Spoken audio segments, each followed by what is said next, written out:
Screen पर लेकर आइए। बढ़िया जा रहा है, हफ्ते की शुरुआत अच्छे नोट पे हुई है।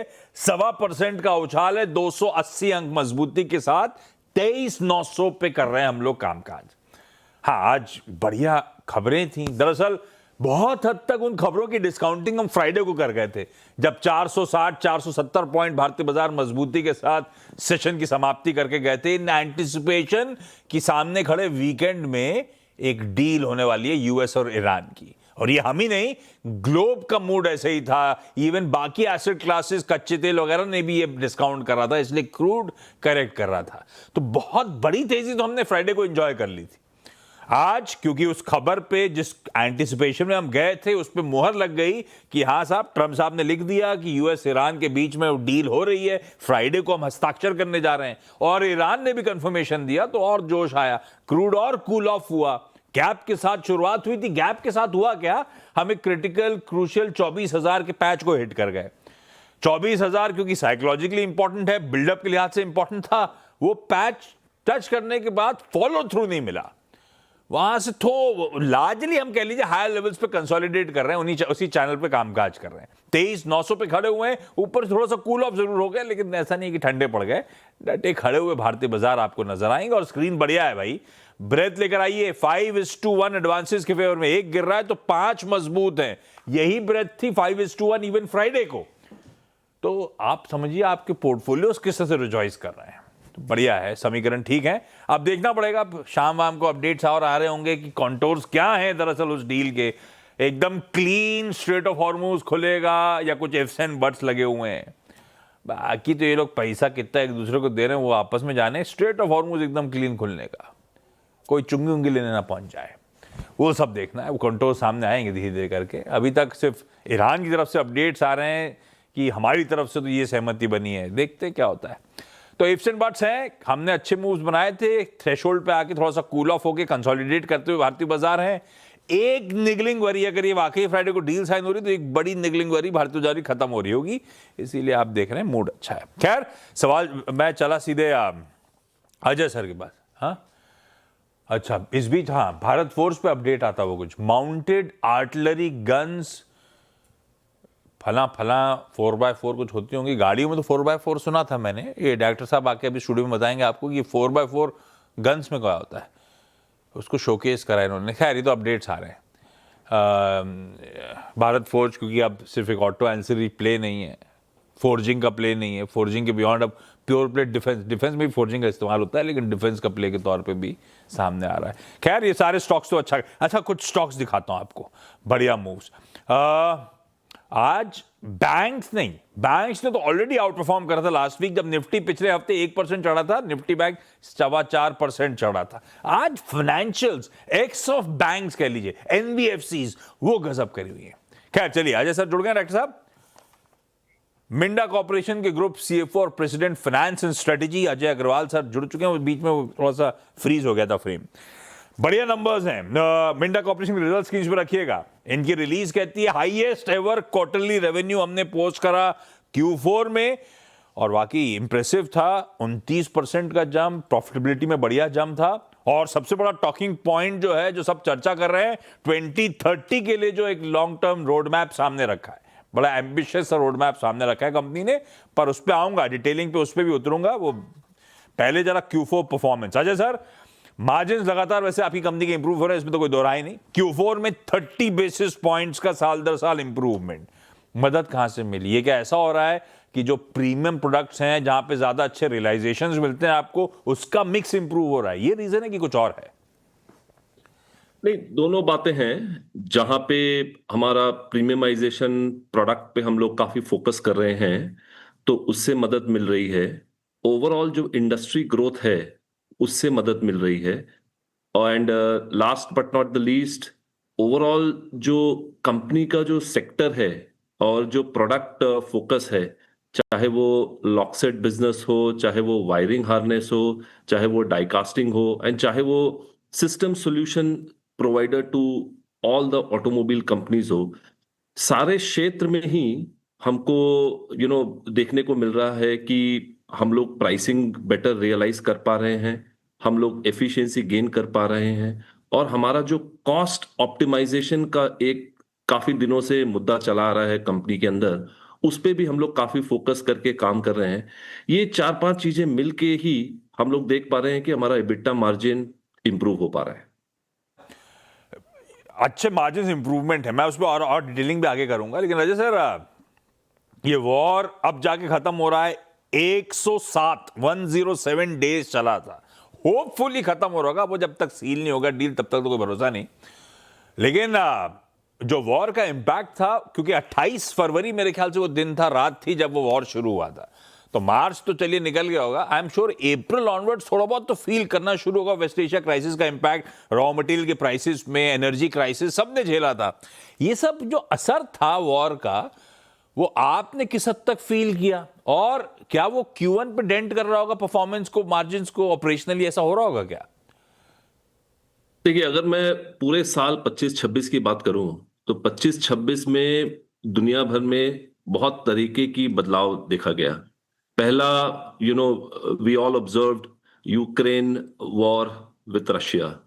Then we saw very interesting development, जो कि टैरिफ वॉर शुरू हुआ। अब फाइनली फिजिकल वॉर शुरू हुआ, फरवरी 28 में, जो आप बोल रहे हैं। बट अगर आप भारतीय मार्केट देखें, and particularly automobile industry and sector देखें, तो उसमें कंटिन्यूअस इंप्रूवमेंट देखने को मिलती है हमको। उसका सबसे बड़ा श्रेय जाता है भारतीय सरकार को, और उसका कारण रहा है कि हमारा जो जीएसटी रेगुलेशन है, उस पे भारत सरकार ने काफी इंप्रूवमेंट अनाउंस किए in the last September. And उस रेट रैशनलाइजेशन की वजह से हमें ये देखने को मिला कि उतना ज्यादा जो सेंटिमेंट था वो ज्यादा इंपैक्ट नहीं किया, नंबर वन। नंबर टू, अगर मैं ओवरऑल ग्रुप की बात करूं, हमारी ग्रुप कंटिन्यूसली फोकस कर रही है कि किस तरीके से हम भारतीय ऑटोमोबाइल कंपनीज को और मल्टीनेशनल ऑटोमोबाइल कंपनीज को सिस्टम सॉल्यूशन सर्विस प्रोवाइड कर सके एंड प्रोडक्ट प्रोवाइड कर सके। सो उसके कारण की वजह से overall, even though globally turmoil was observed, however in the company we did not face too much of trouble. Last but not the least, आपने बात की कमोडिटी की, रॉ मटेरियल की और तेल की। तो डेफिनेटली इसमें काफी इंपैक्ट आया और हमको भी इंपैक्ट देखने को मिला। बट जिस तरीके की हम लोग बिजनेस करते हैं, जिस तरीके का हमारा अरेंजमेंट है, वो बैक टू बैक हम लोग बोलते हैं उसको अरेंजमेंट है। अगर कमोडिटी प्राइसेस बढ़ रही हैं, तो वो commodity price with in a quarter और टू हम लोग वो सारे बढ़ते प्राइसेस को ऑटोमोबाइल कंपनीज को पास ऑन कर देते हैं, and automobile companies ultimately will pass on to the customer. Likewise oil की आप बात कर रहे हैं, पावर कॉस्ट की बात कर रहे हैं, यस, उसमें भी हमें देखने को मिला कि बढ़ोतरी दिखी, एंड इवेंचुअली वो सारे कॉस्ट भी हम लोग ऑटोमोबाइल कंपनीज को पास ऑन कर दें। एक जो कॉस्ट आप बात नहीं किए, उसके बारे में मैं और चर्चा करना चाहूंगा, वो है फॉरेन करेंसी एज वेल। हमारा close to about 20% we do import all of our raw material, and especially on electronics. So उसमें भी हमको कॉस्ट का इम्पैक्ट आया। सो जब कंपनी कॉस्ट पे इम्पैक्ट करती है, तो उसका अरेंजमेंट इस तरीके से होता है कि हम लोग किस तरीके से वो कॉस्ट अरेंजमेंट अपने ऑटोमोबाइल एंड अपने कस्टमर्स को पास ऑन करें। इम्पैक्ट डेफिनेटली भारतीय अर्थव्यवस्था में आती है, but from a company perspective हमारा रुझाव इस तरीके से रहता है कि किस तरीके से हम अपने कंपनी को मिटिगेट कर पाए। Q4 में तो कर लिया था, Q1 वजह से इंतजार रहेगा। अच्छा, FY मैंने एक मार्जिन्स भेजे थे, over the years EBITDA margin का परफॉर्मेंस बढ़िया year on year expansion margins में चले आ रहा है। ये हाईलाइट है वैसे मिंडा कॉर्प के बिजनेस की।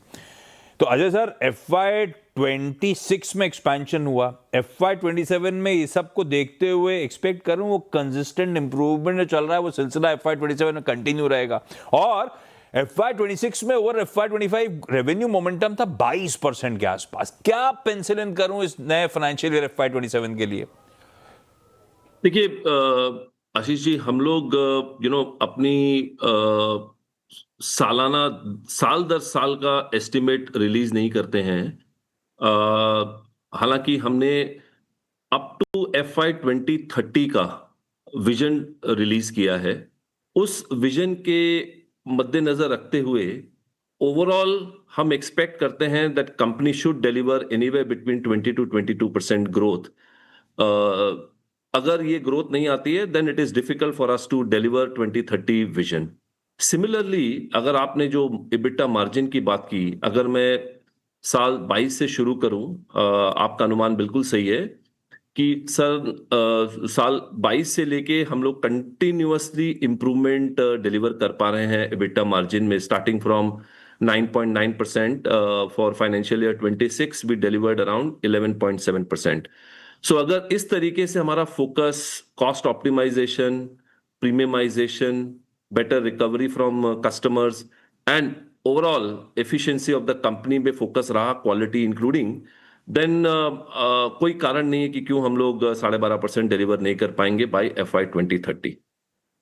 2030 की क्योंकि आपने बात छेड़ दी, तो मिंडा कॉर्प ने जो अपना विजन रखा है वो कि हम 17,500 करोड़ रुपए के रेवेन्यू का माइलस्टोन अचीव करेंगे FY 2030 तक। FY 27 के लिए आप कह रहे हो 20-22% की ग्रोथ। अगर मैं गणित करूं 17,500 का FY 26 की क्लोजिंग से, तो ये आता है बॉल पार्क 29.5% का CAGR 4 साल के हिसाब से। तो अजय सर, इसका मतलब है कि हम थोड़ा सा अभी FY 27 में ठंडे पड़ रहे हैं। हम एक्सपेक्ट कर रहे हैं कि जैसे जैसे साल आगे बढ़ रहे होंगे हमारी ग्रोथ एक्सेलरेट कर रही होगी। तो फिर कौन सी ज्योग्राफीज हैवी लिफ्टिंग कर रही होंगी? क्या ये ऑर्गेनिकली ग्रोथ पूरा मान के चल रहे हैं, पेंसिल कर रहे हैं हम लोग, कि कुछ इनऑर्गेनिक इनिशिएटिव्स भी आपने ऐड कर लिए इस हमारे लॉन्ग टर्म टारगेट में? तो इसमें दोनों बातें ही हैं आशीष जी। एक तो ऑर्गेनिक ग्रोथ की बात है और कुछ एक पोर्शन इसमें इनऑर्गेनिक की भी हमने अरेंजमेंट करके रखा हुआ है in order to ensure that we deliver 2030 result. अच्छा अजय सर, कुछ जॉइंट वेंचर्स रिसेंटली आप लोगों ने करे, अब वो पढ़ना भी मेरे लिए मुश्किल है। टोयो डेंसो एडवांस स्विचेस के लिए, टर्नटाइड ईवी पावर ट्रेन्स के लिए, क्या टाइमलाइंस पे हम लोग वर्क कर रहे हैं? किस तरह का रेवेन्यू मोबिलाइजेशन हो रहा होगा? ये पार्टनरशिप कैसे आगे फ्रुक्टिफाई हो रही होंगी? कब तक मीनिंगफुली बॉटम लाइन में कंट्रीब्यूट कर रही होंगी? तो मैं एक एक करके बात करता हूं। पहले मैं टोयो डेंसो की बात करता हूं। ये हमने लास्ट ईयर मई जून में अनाउंस किया। It's a very significant milestone for our group and definitely it's a significant milestone for the country as well, keeping Atmanirbhar Bharat in mind.